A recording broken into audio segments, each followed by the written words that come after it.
जिसने हमेशा संपूर्ण विश्व को औषधि दी है, ऐसे भगवान श्री चंद्रदेव और उन चंद्रदेव को भी एक दिन औषधि की जरूरत पड़ जाती है।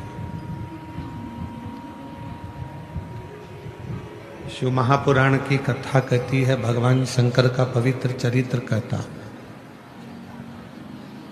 शिव पुराण कहती है,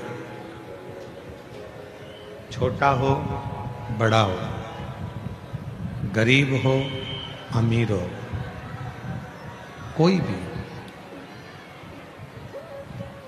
जीवन में किसी की भी जरूरत कभी भी कहीं पर भी पड़ सकती। इसलिए शिव महापुराण की कथा बार बार कहती है कि किसी को हल्का ना समझे, किसी को कमजोर ना समझे। शिव महापुराण की कथा कहती है, आप दूसरे को भी हल्का ना समझे और अपने आप को भी हल्का ना समझे। आप दूसरे को भी कमजोर ना समझें और अपने आप को भी कमजोर ना समझें।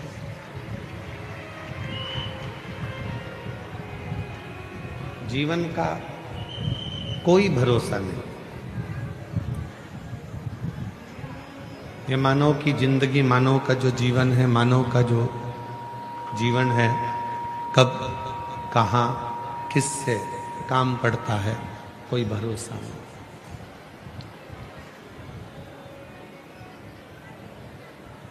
और तेरी कृपा बिना न हिले एक भी अणु, लेते हैं श्वास तेरी कृपा से तनु तनु। बखान क्या करूं मैं राखों के ढेर का, चपटी भगोत में है खजाना का। हे गंगाधर मुक्ति द्वार ओमकार तू, भोले ओमकार तू। आयो शक्ति हरि शंभु कारकर। दो चंदन होते हैं। शिव महापुराण की कथा दोनों चंदन का वर्णन कर रही। एक होता है हरि चंदन, एक होता है शिव चंदन।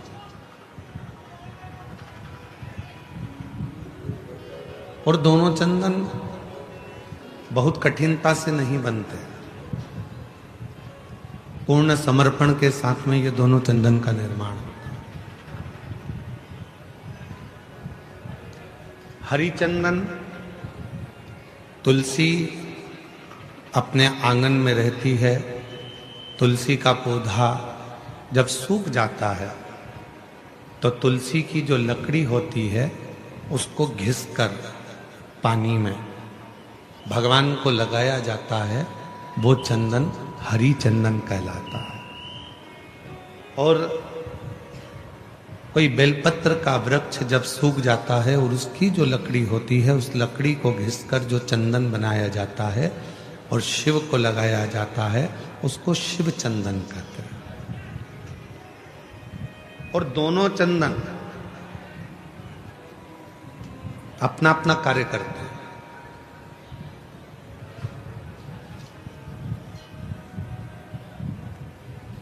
जैसे चंदन लगाते समय 3 उंगली का प्रयोग हम भगवान शिव पर करते हैं। आकार ओमकार ओमकार,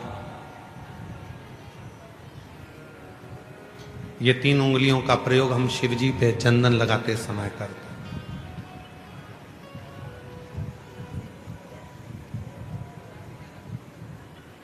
शिव चंदन एक ऐसा चंदन, जब कोई बेलपत्र की लकड़ी, कोई बेलपत्र का पेड़ जब सूखता है तो उसकी छोटे से लकड़ी को हम अपने घर में रखकर उसको घिसकर शिव जी को इन 3 उंगलियों से चंदन को लगाते हैं। आकार, ओमकार और मकार, तीनों। पर इन 3 उंगली को जब हम लगाते हैं और 3 उंगली से जब हम त्रिपुंड बाबा का लगाते हैं तो उसमें जो नीचे की उंगली है मकार, जो नीचे की रेखा है मकार, हम जब चंदन लगा रहे हैं तो नीचे नीचे की जो रेखा है, एक कोई फोटो आया है जैसे ये 3 उंगली से ये चंदन लगा, आकार, ओमकार और ये मकार।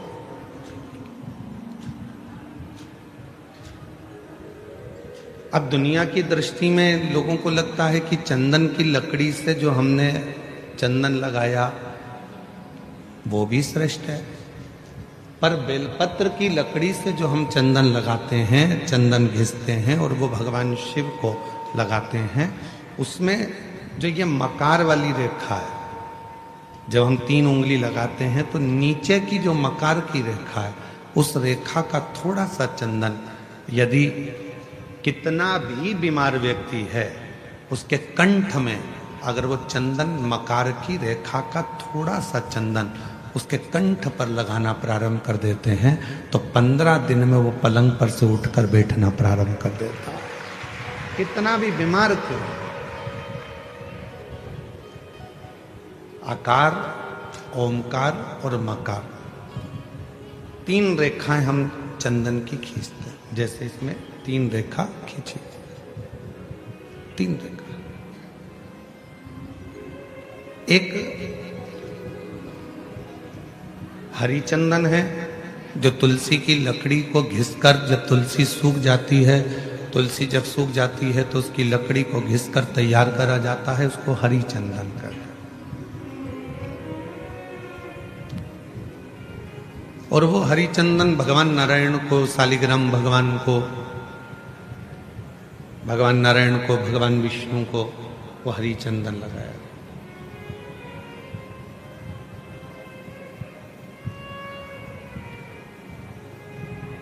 हरी चंदन का लेपन किया जाता है और वो हरी चंदन भी बड़ा काम का है महाराज। जब शालिग्राम भगवान को हरी चंदन लगाते हैं, हरी चंदन का लेपन करते हैं, या एक बिंदी भी हरी चंदन की लगाते हैं, और यदि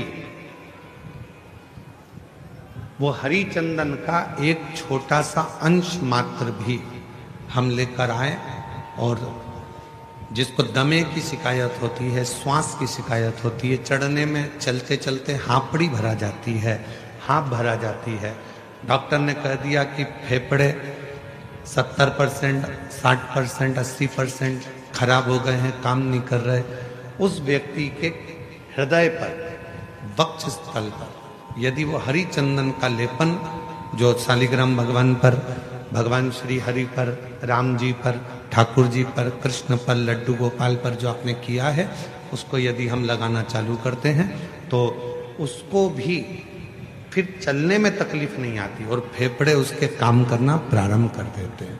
वो हरी चंदन की भी एक प्रथा।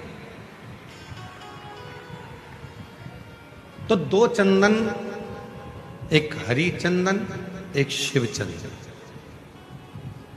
जम के बोलेंगे सभी लोग, हरी चंदन काय से बनता है? तुलसी की लकड़ी से। और शिव चंदन काय से बनता है? बेलपत्र जो सूख जाता है, लकड़ी जो सूख जाती है उसके। दोनों कारगर।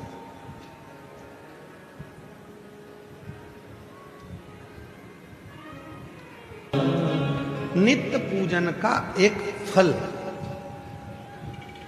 आज सनातन धर्म पर लोग उंगलियां उठाते हैं, आज सनातन धर्म पर लोग आक्षेप लगाते हैं कि तुम पत्थर की पूजन करते हो।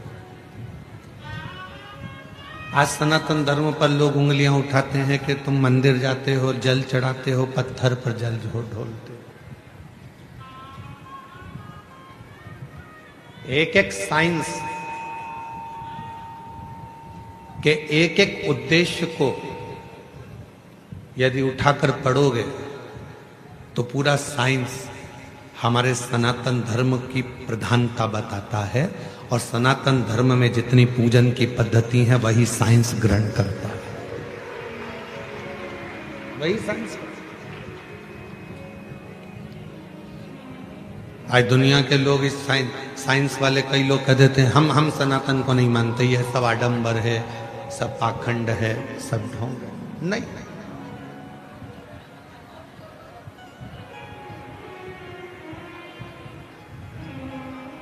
एक समय ऐसा भी आता है डॉक्टर पूरा इलाज करता है, सारी दवाइयां देता है, सब कुछ करता है, और आखिरी में डॉक्टर भी कह देता है कि मैं पूरी कोशिश कर रहा हूं, अब उसके हाथ में। मतलब डॉक्टर को भी मालूम है कि एक डॉक्टर और बैठा है, वो काल अधिपति महाकाल कहीं ना कहीं बैठकर इस कार्य को कर रहा है। एक और बैठा, कोई संभालने वाला एक और बैठा है।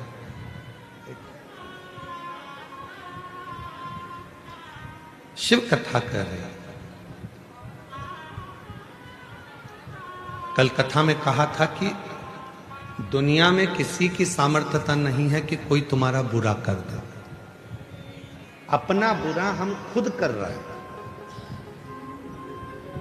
कोई दूसरा बुरा नहीं कर सकता।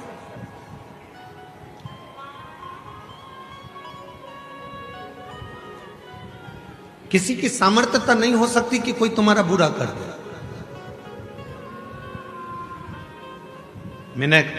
हमने अपनी व्यासपीठ ने भी कई बार देखा है, कई माताएं बहुत परेशान हो जाती हैं तो घर में झगड़ा करते करते, जब सास से झगड़ा होता है, ननद से झगड़ा होता है, परिवार में झगड़ा होता है, तो वो झगड़े में कह देती है ऐसी जिंदगी मेरी भगवान ना जाने क्यों पैदा कर दिया, मुझे तो भगवान मार दे तो अच्छा। मतलब तू अपने आप को कोस रही है, और दिन भर में एक बार सरस्वती मुख से निकलती है तो हो सकता है कि वो तेरा बुरा होना उसी दिन से चालू हो गया।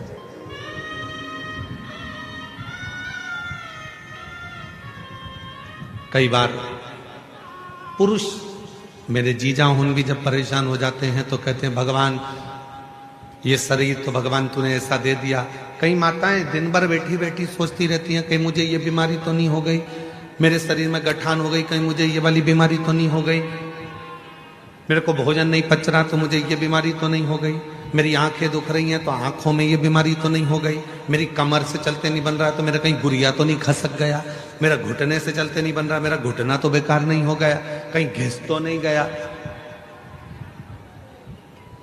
प्रत्येक स्त्री पुरुष आज के समय में प्रत्येक व्यक्ति अपने लिए ही बुरा सोच रहा है।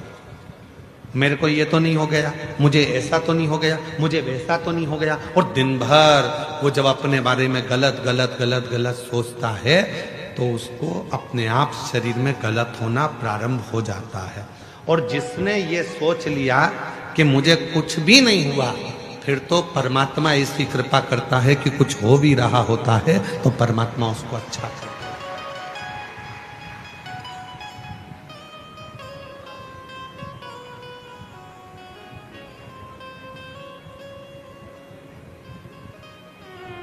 उसका प्रमाण इस कथा के मंडप में एक माता जी बैठी हुई है।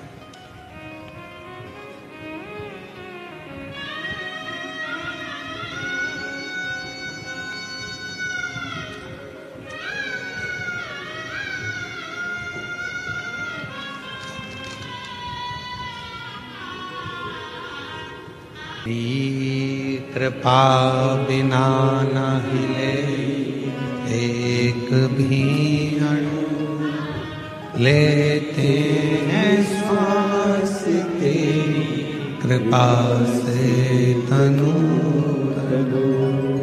बखान क्या करूं मैं राखों के ढेर का, चपटी भभूत में खजाना हे गंगा मुक्ति द्वार ओंकार तू, भोले ओंकार तू, आयो शरण बिहारी चमत्कार कर तू। बुरा कौन कर रहा है हमारा? हम खुद। किसी दूसरे की सामर्थ्यता नहीं हो सकती जो तुम्हारा बुरा कर। बुरा कर रहे हैं हम हमारा खुद। अच्छा सोचिए, अच्छा विचार करिए, अच्छी सोच रखिए, फिर किसी की सामर्थ्यता नहीं हो सकती कि कोई तुम्हारा बुरा कर।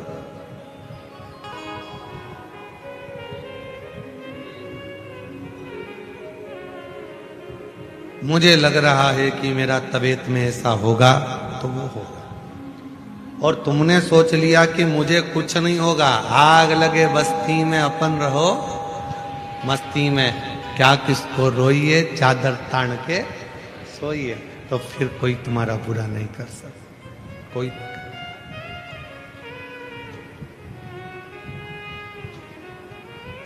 चंद्रदेव की कथा चल रही है।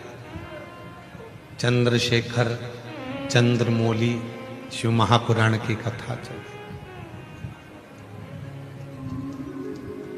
चंद्रदेव का बुरा लोग कर रहे हैं। दक्ष प्रजापति ने चंद्रदेव को श्राप दे दिया।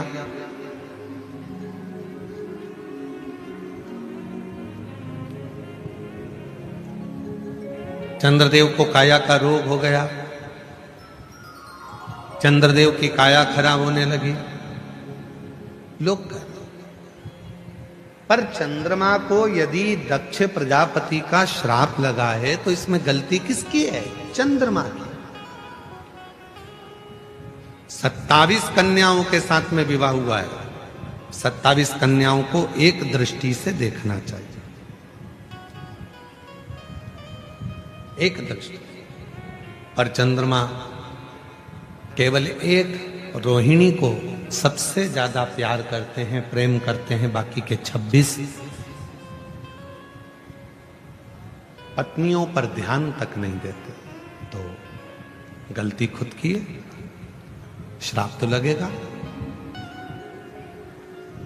कितना सुंदर प्रसंग आता है,